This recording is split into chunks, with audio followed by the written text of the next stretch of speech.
Welcome to the Healthy Body, Healthy Mind podcast. I'm your host, Bryan Kinghorn, co-founder and CEO of HBHM. We're a carbon neutral wellness brand and we're focused on the well-being of our customers and the planet. We produce a range of products designed to support a healthy lifestyle. This podcast is for our community. We will have a range of experts in the health, fitness and wellness space designed to help you all improve many aspects of your life. For listening to this podcast, you can get 15% off our products at hbhm.com by using the code HBHMPOD at checkout. Thanks for listening. So welcome to the Healthy Body, Healthy Mind podcast. This is episode 1.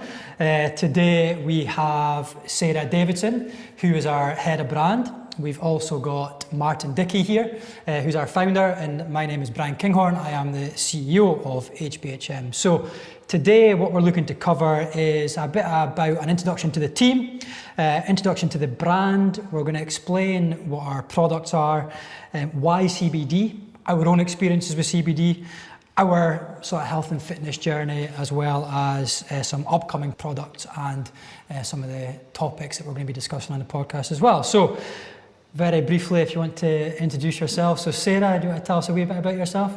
Yeah, so I'm Sara, so I'm the head of brand at HBHM. I oversee the marketing, the branding and some of our NPD as well.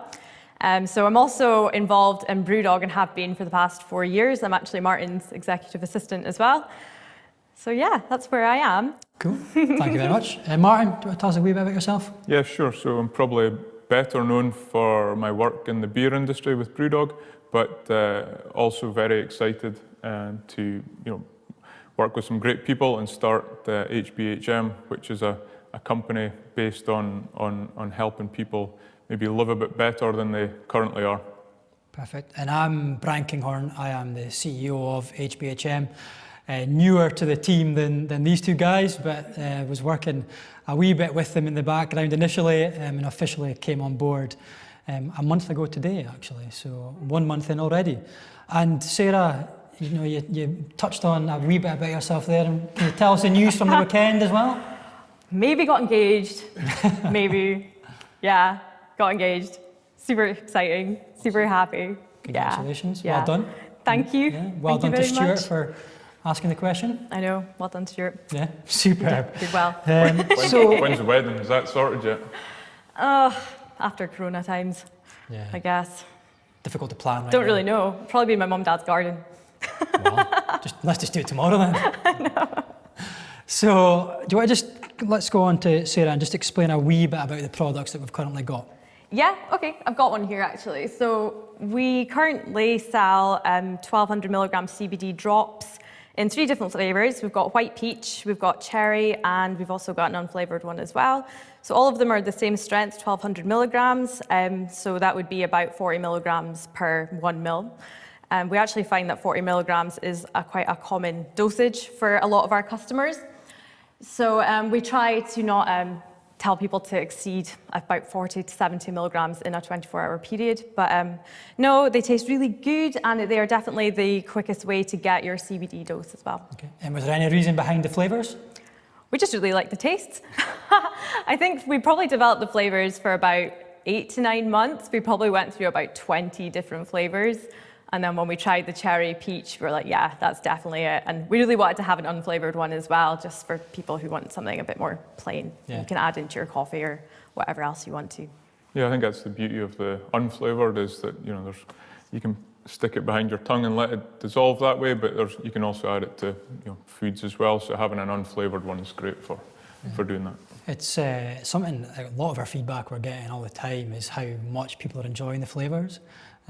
For me, probably white peach is the favourite, but cherry is awesome in a coffee and stuff as well. So cherry is so good in a coffee. It just tastes amazing. I know, I've been sticking it into smoothies and all these sorts of stuff as well. I know. It's really cool. All right, perfect. So Martin, a big focus on the business throughout everything we do is going to be about being carbon neutral. Do you want to just talk a wee bit about why you decided to go down the carbon neutral side of things? Yeah, I think where the world is today, it's super important that that every business, and especially any new business, should be focused on, the minimum it should be is carbon neutral.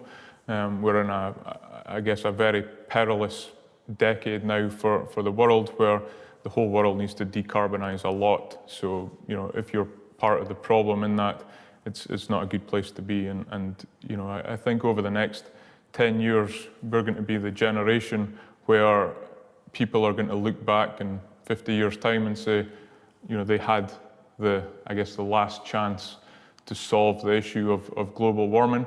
And, you can either be the people that actually said, it's not our problem, the next generation can deal with it, or we can actually try and do something about it. So I think, we want to be one of the companies that's sticking our hand in there and say, yep, we're going to do our best to be at minimum carbon neutral, so we're having no impact on the planet. And then on top of that, what can we do on top of that to really help decarbonize the world? Yeah, no, I think it's a massive responsibility on everyone, us as individuals, but businesses as well, just to step up and take ownership of it and actually try and make a change. So it's something we're really passionate about here. And I think the key is that, if you are a business that's saying, I'm carbon neutral or better, then it gives the consumer the option to say, actually, I'm spending my money with the company that is going to actually help, make the world a better place. And that's, over the next few years, that's going to be the biggest influencer, I think, in terms of how we decarbonize the world, is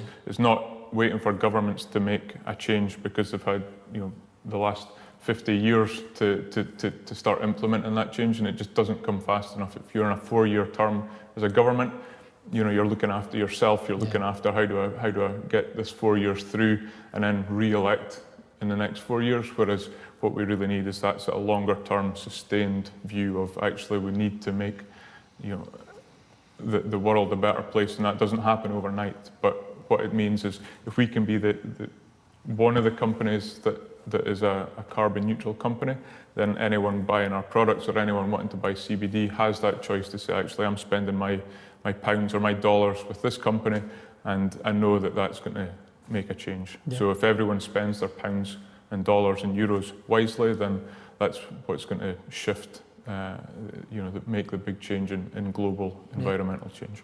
Awesome. So what about, how was the packaging looking for us then, Sarah, when we're thinking about that sustainability side of the business? Yeah, well, obviously we wanted our packaging to be completely recyclable as well, and as minimal as we possibly could.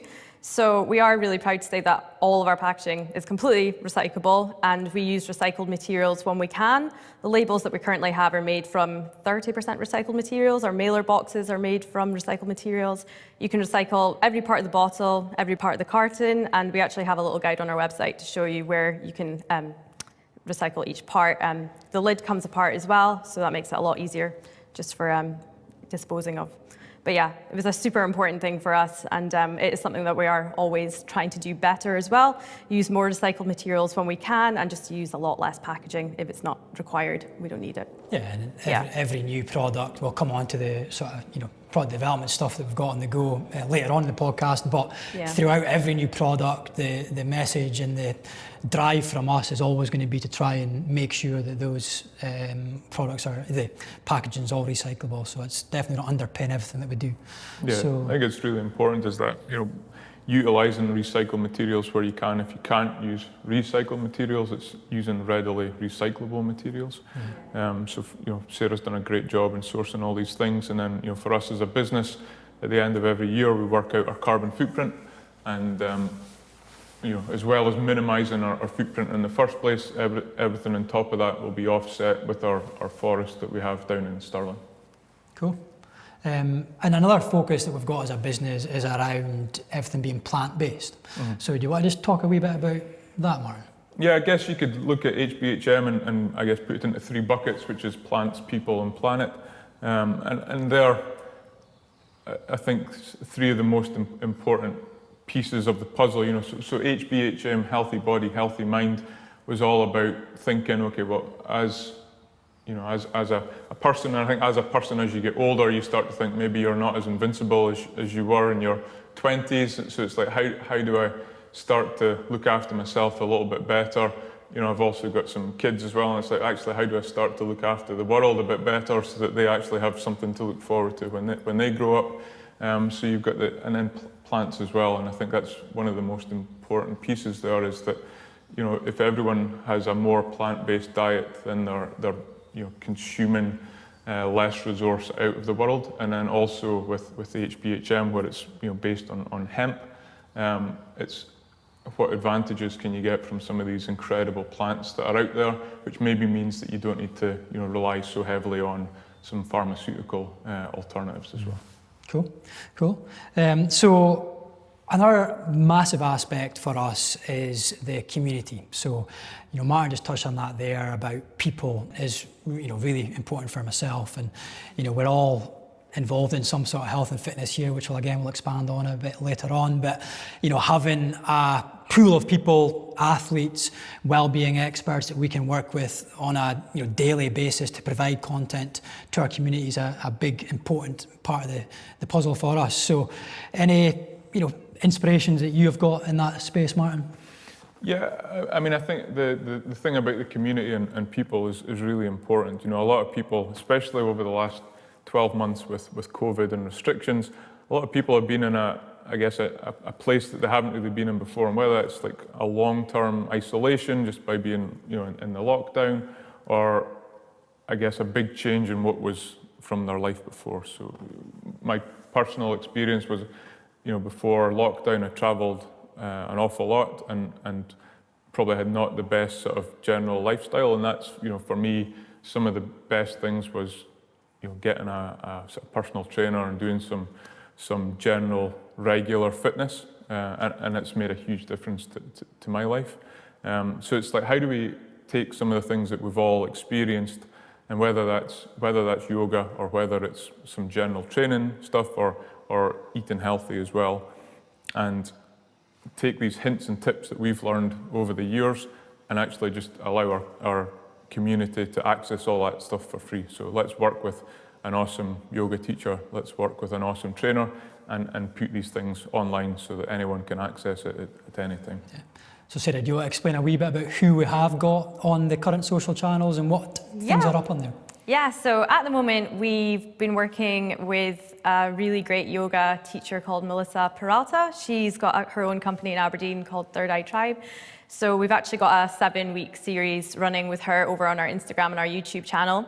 And so she has provided our community with yoga videos, meditation training, and also some breath work, which is really good as well.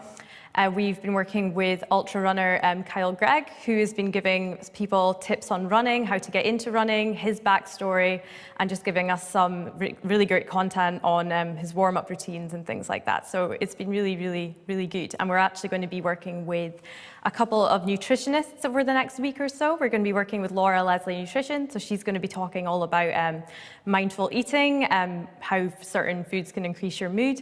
And we've also got Michelle Graham from Eat Complete Without Meat, who is going to be touching on totally plant-based diets and how you can get your protein from a vegan diet. And she's also going to be sharing some of her really amazing workouts as well. So that's really exciting. No, really, really excited about that. I know. Filming over the next few days. Laura and Michelle are so knowledgeable. You know, from the conversations we're having with them already and about what they're wanting to share, it's going to be so powerful for our community to 100%. I can't wait to see like what we get to film with them. It's going to be really, really cool. Cool. So one of the things that we've been running over the last couple of months, I suppose it is now, is our lockdown pledge. So Martin, do you want to just explain a wee bit about what was behind the reasoning to go back to this lockdown pledge? Yeah, sure. So, you know, lockdown I think has been super tough for everyone, and you know, we were sitting on something that can really help people. So our CBD oil drops actually have so many great positive attributes to them that can help sort of combat a lot of the issues that people are experiencing with lockdown, and whether that's sort of general anxiety and uneasiness in that sort of totally different way of life, or whether it's struggling to sleep in the evenings.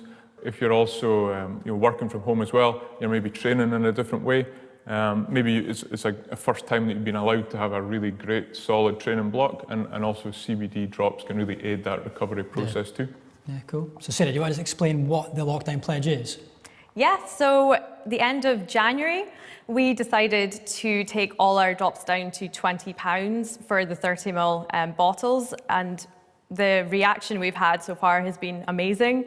So we feel like we've really opened up to an audience who have been curious about CBD, but just maybe weren't quite sure on what it was, what it did.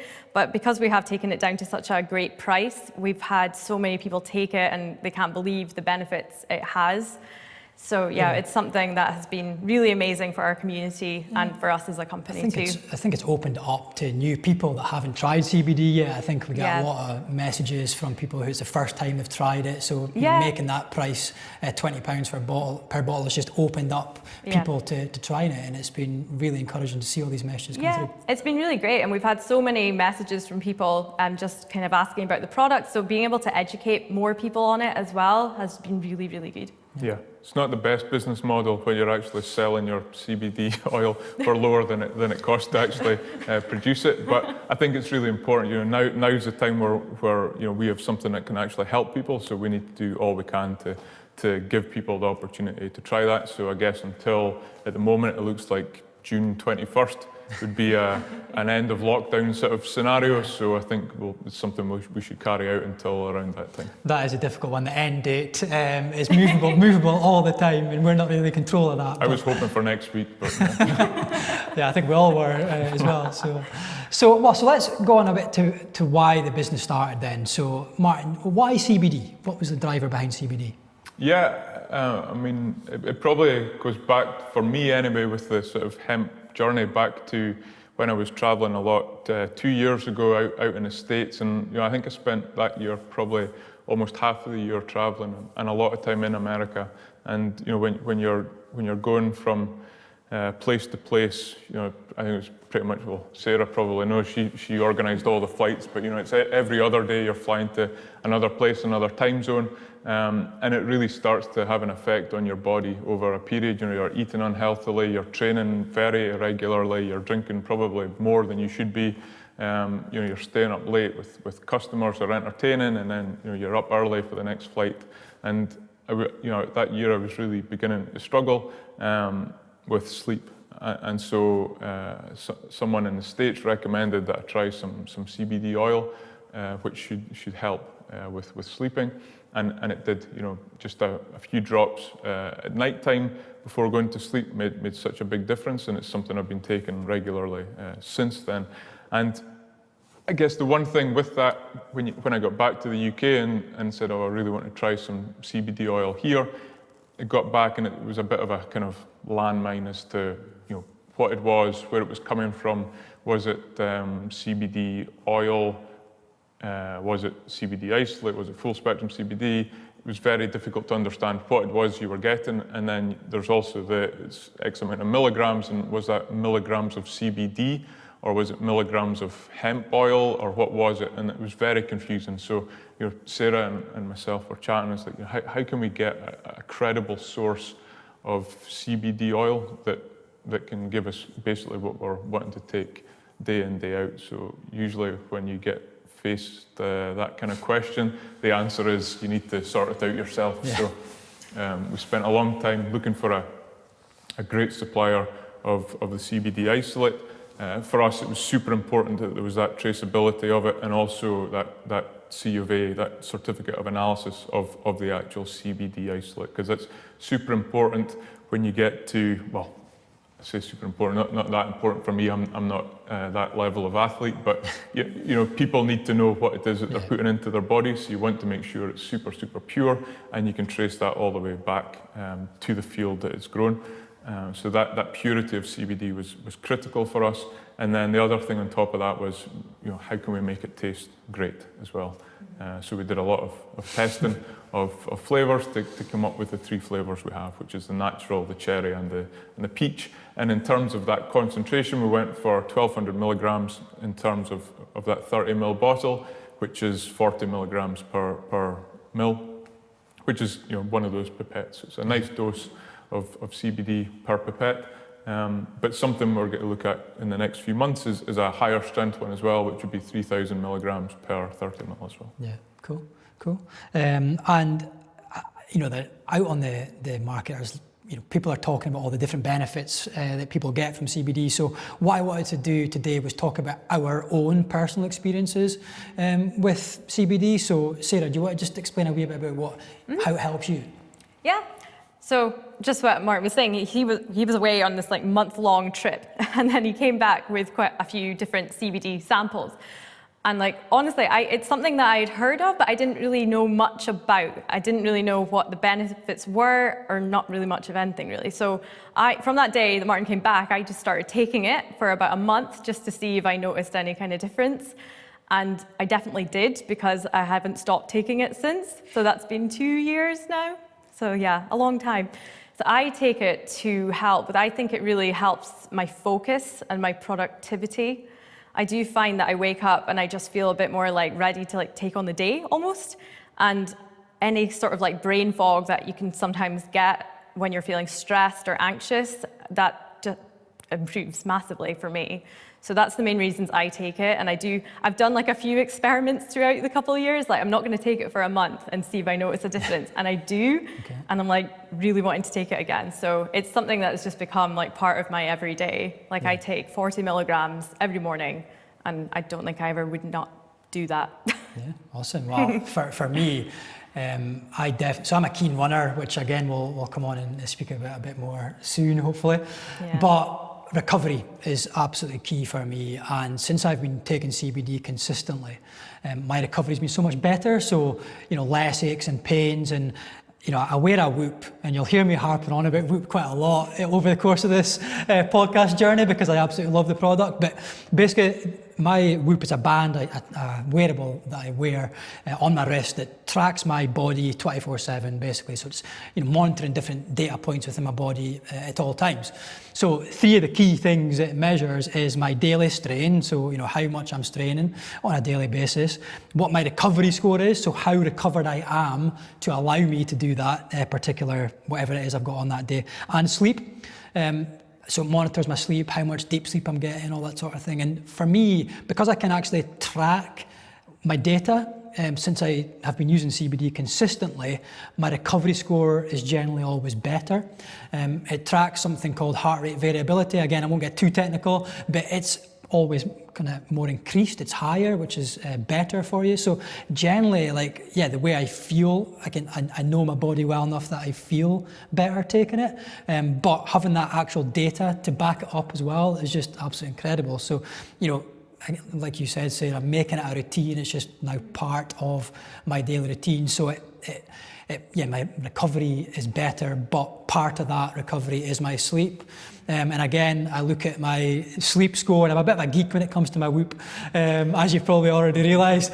But I can track my deep sleep, how much deep sleep I'm having, and the CBD just plays such a massive part on that as well. And how does that affect your actual running?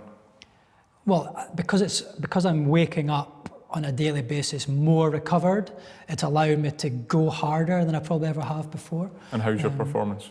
My performance is generally increasing all the time. So we did a 10K time trial on Saturday morning, myself and Martin, and we both got PBs on that. So I think that's proven that we're doing something right. Well, I started 3 minutes ahead of you, and you still finished ahead of me. Yeah. So it was good fun, good to get out on a sunny day, which was absolutely incredible. And so the CBD is making me more recovered, which is allowing me to sort of perform more on a daily basis. So I absolutely swear by it, obviously. So what about yourself? You've touched on sleep. Is it mainly sleep for you, Martin?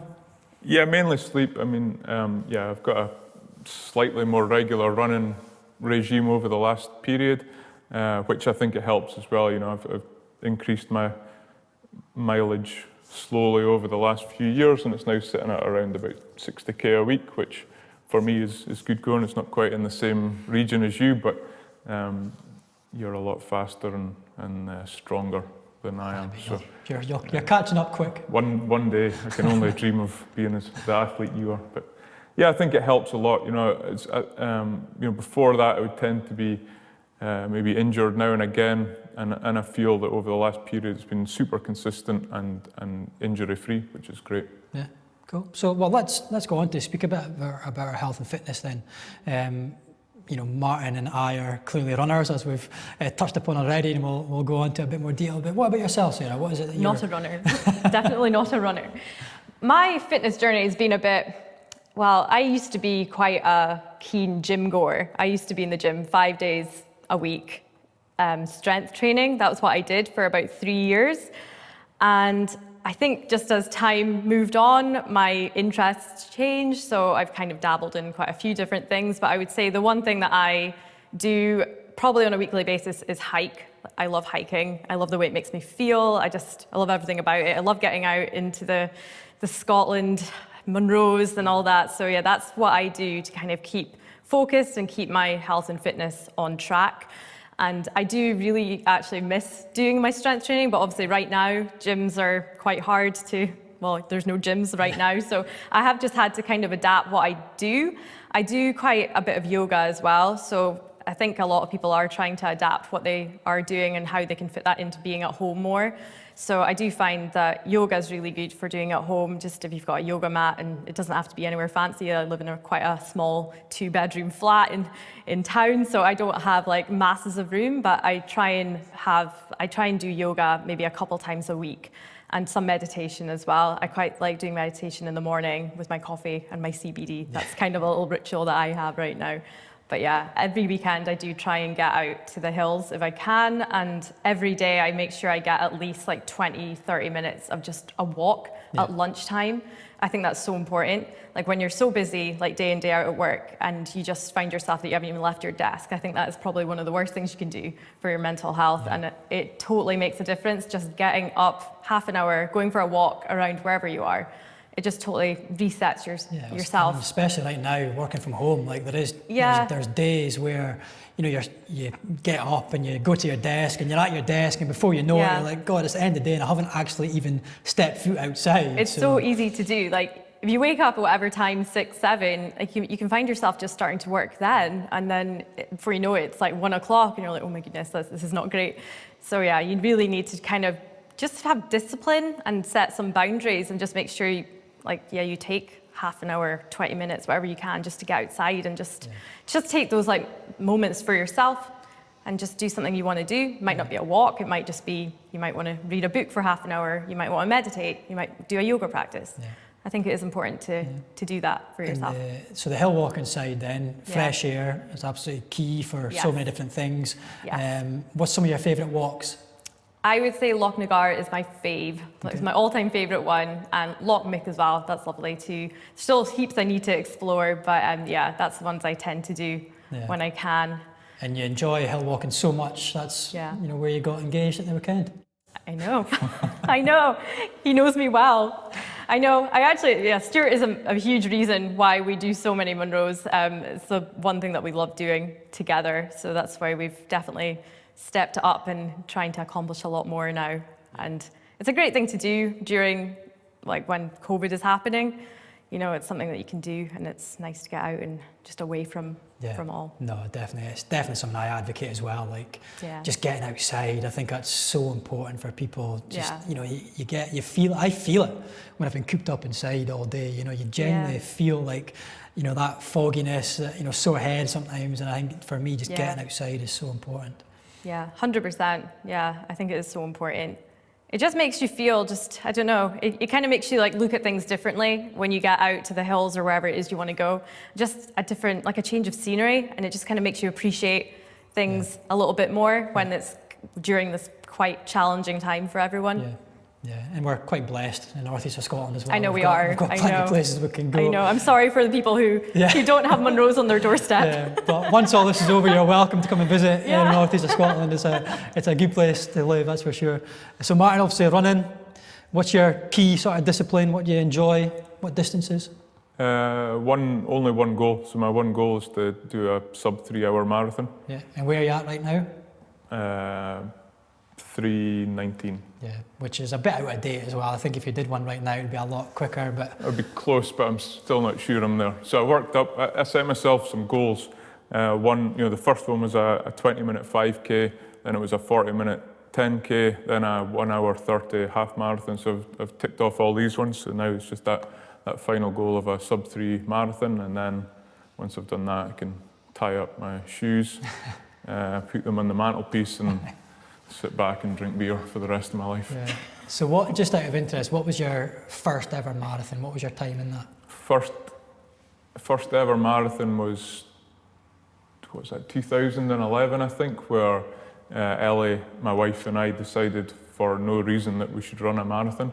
So we started training for, I think, the best part of 9 months for that marathon, and then we ran it together. It was Loch Ness Marathon. It's a beautiful sort of point-to-point marathon, running the length of Loch Ness, finishing in the middle of Inverness. We did that, I think it was 4 hours 28 together.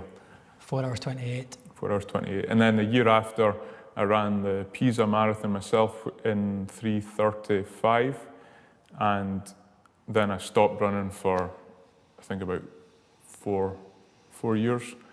And then it was around about 2.5, 3 years ago that I started picking it up again with that sort of goal of my goal is I want to do sub-3. So it went way back up to like 4 hours for a marathon, and now I've been working in the right direction now for a few years, which is great. I'm sure if things allow, if COVID allows and there's races this year, I'm sure that sub-3 will happen this year. Yeah, and I guess, I think that's where we met and did a lot of stuff, is just the general sort of running circuit around Aberdeen and park run and local half marathons and stuff. And I think, in terms of inspiration, your running journey has been a huge inspiration for me. Yeah, so my first ever marathon, I was a Loch Ness Marathon as well, 2008.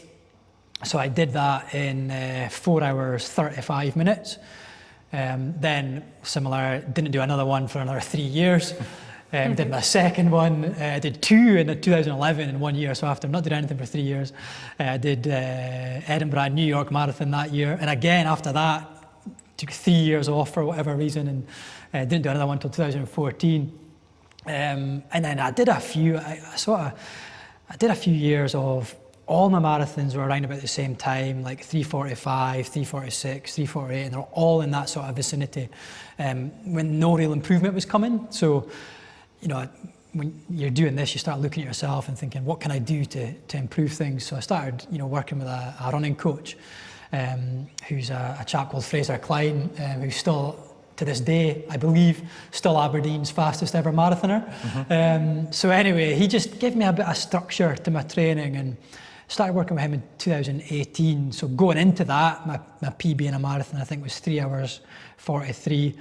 And I've now got that down to 2 hours 44 minutes. So I've almost taken a full 2 hours off my marathon time. And I believe that I will end up going below 2 hours 30. So I will end up taking more than an hour off my times. And, you're talking about goals there as well. I think, whatever it is you're doing in life, if you have something to work towards and you surround yourself with people that, push you on to achieve those goals as well, I think it goes so far. And I think that's, part of, what our, how we sort of helped, inspire each other as well, is just through that, always chasing after the next time.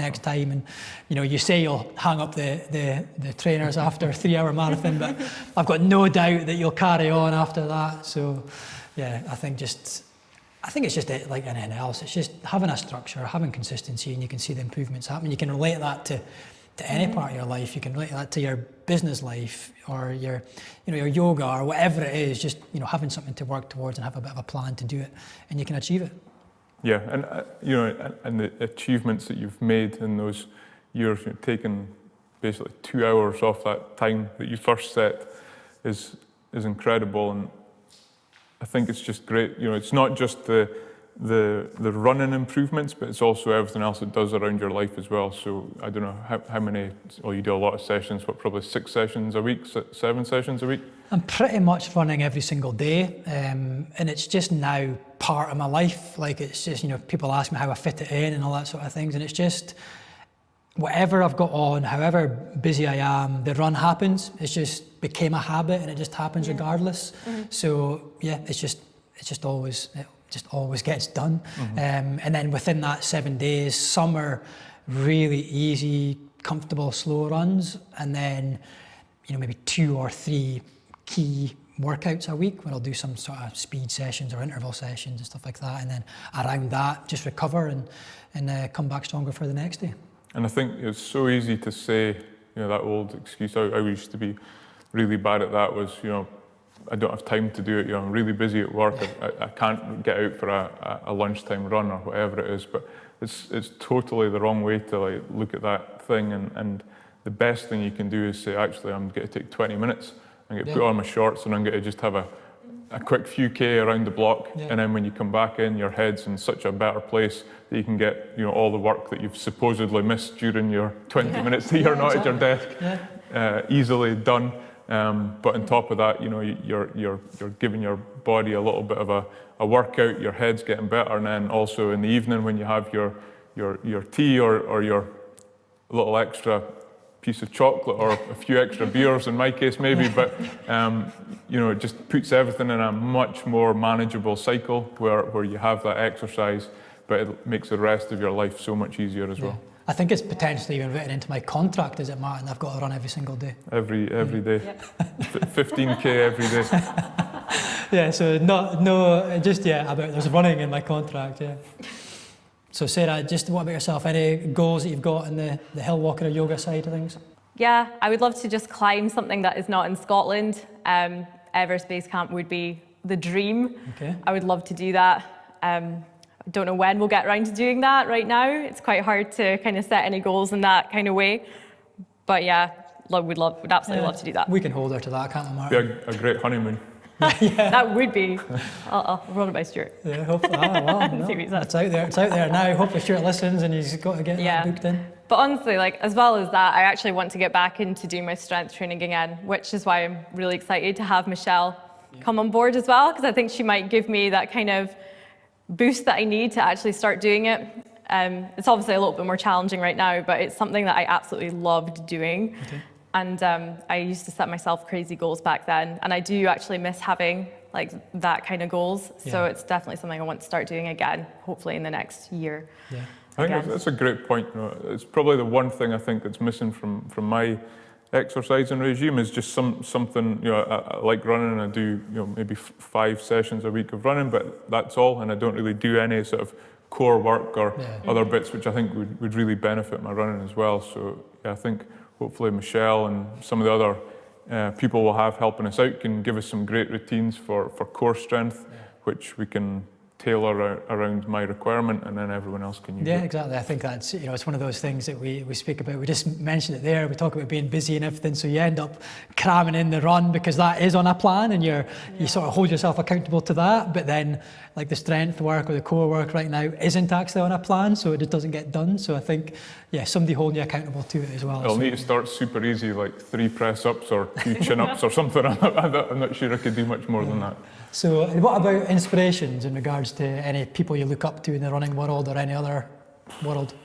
Yeah, I mean, a few easy ones would be Eliud Kipchoge, what he's done, and we've followed him over some of his incredible runs in the last few years. It's amazing to see someone run like that, but then when you actually break it down into how he actually does it and the speed that he has to run at for that length of time is phenomenal. So anyone I think in that sort of high level running is hugely inspirational for me. Yeah, it's obvious that they put in the work as well.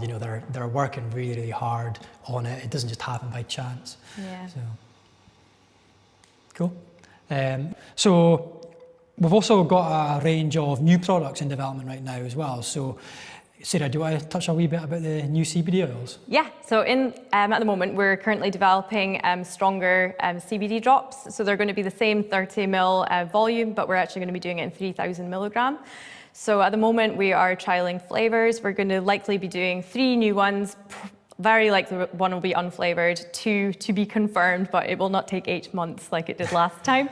No, and we'll definitely have some fun in the process of tasting what these flavours are going to be. So you should look out for them coming May, June time. So exciting. Yeah. Yeah. Yeah, and I think the beauty of the stronger CBD oil, if you're a regular user, then it means that you don't have to buy so many individual bottles. It's more or less 3 bottles worth in one, so it's way better from that sustainability standpoint. And personally, I take around about 80 to 100 milligrams a day, and that's split up throughout the day. So some in the morning, post-workout, and then usually take a 40 milligram dose just before going to bed. So I think it's great that we can offer this for someone who's a regular user, can buy a slightly stronger bottle and help minimize our impact it'll on the last planet. them longer as well. Yeah, cool. And what about, since we're on that, the energy drink side of things as well, Martin? Yeah, so we're also looking at trialing a few energy drinks, and that's CBD focused. We might do some that are not CBD focused, but we're going to start with the ones that are, and hopefully put them into some great flavors for specific times. And so with these new drinks, we're looking at focusing them on sort of 3 key areas, which would be mindful, functional, and also recovery as well. Cool. And on the sort of recovery side as well, we've also started development on a protein bar and protein powder as well. And again, we're going to have a mix of CBD and non-CBD products within those two as well. And I think just protein bars for getting that extra protein hit, protein powder for the same reason. Most people I know that are involved in health and fitness in whatever capacity are making their own protein shakes. They're all going to be vegan as well. They're all going to be plant-based. Oh, almost dropped my notepad there. They're all going to be plant-based, vegan, but good quality protein content in there. Again, a variety of flavours. And yeah, just really excited about getting more of these products out onto the marketplace. So, I know. Yeah. It's exciting times. I know. So just sort of to round up, I'm going to try and summarise some of the key things that we spoke about, but I think it's important just for 3 things. I want to ask you all individually, and I'll say mine as well. Your sort of top tips for performance, so improving performance, for improving sleep, and for improving recovery. Okay, so I'm going to go first, and then I'll come on to you guys after that. So for me, in regards to improving performance, I think I mentioned it earlier, I think just having a structure and consistency. I think if you're spending 1 week and you're working out, and then you're stopping for a week, and then you're doing another week, and even if those are good individual weeks, you're not going to see any improvement. So I think just consistency is probably the biggest message that I can give to anyone looking to improve their performance. In regards to the sleep side, I feel that having a bit of a sleep routine and going to bed at the same time and getting up at the same time every day really helps my sleep. If you're going to bed at one night at midnight, and then the next night at 9 o'clock, and you're getting up at 5 a.m, getting up at 8 a.m, if you're mixing that, your body doesn't really know when it's meant to sleep. So I think just having that set times all the time.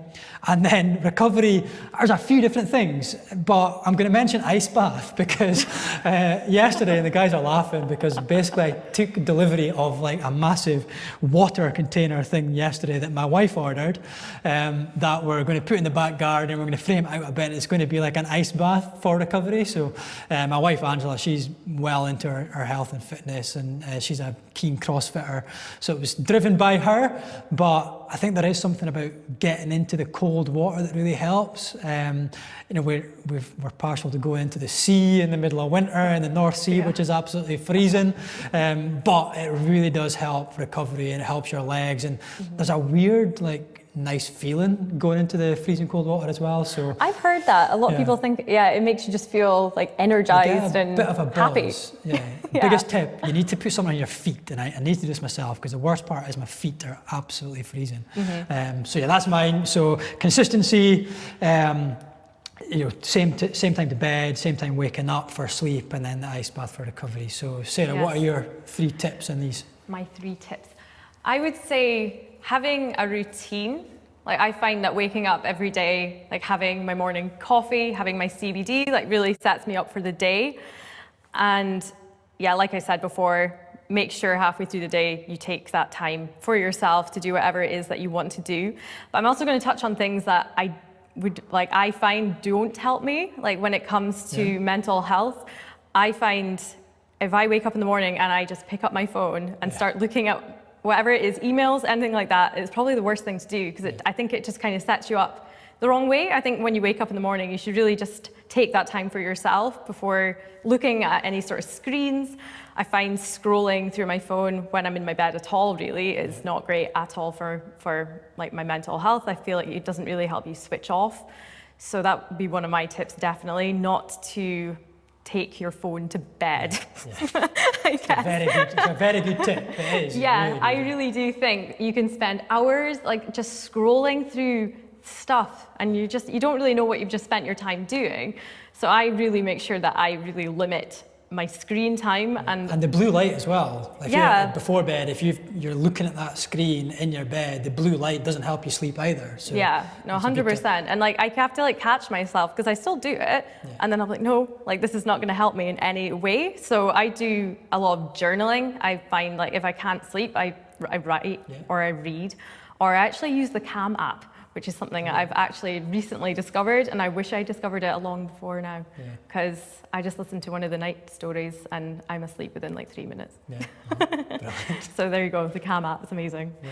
So yeah, that's what I would say. I would say start your day off with a routine, like a little morning ritual, if you like, to set yourself up for the day. Halfway through the day, make sure that you get out, even 20, 30 minutes, just to clear your head and kind of reset yourself. And at night, just switch off from social media, switch off from emails, and just do something good for your mind. Awesome. I think we're all guilty of some of those bad habits as well. So what about yourself, Martin? What are your tips for performance, sleep and recovery? Yeah, performance, whether it's in sport or business or anything, it's just knowing what you're wanting to achieve. So just setting that goal is such a big thing. And it's, it's something I do all the time for sport, for work, even just like personal things, what do I want to achieve this year or this month or this week. It's really important to have that. So that's my biggest one for performance. For recovery, I would say recovery for me is getting a good night's sleep. I think the biggest thing I've noticed being in lockdown for the last year is actually if you're able to get a consistent and good night's sleep, it makes such a difference to your feeling and well-being the next day. So that's my biggest one for recovery. And then generally for sleep, then for me it's been taking CBD. I've found it's such a key part of my evening ritual now is take CBD. Finish that beer, glass of wine, go to sleep, and tomorrow's going to be a great day. Yeah, no, great tips, absolutely awesome. So, yeah, I mean that was great. A wee introduction to who we are, what the business is all about.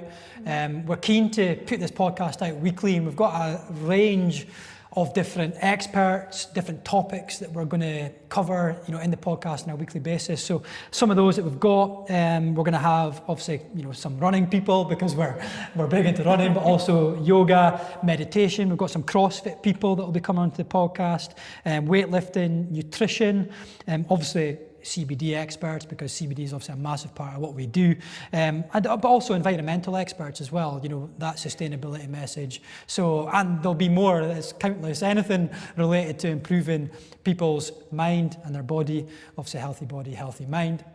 So yeah, thanks very much for listening. Hope you enjoyed episode 1, and we look forward to speaking to you again soon. Thank you. Great. Thanks.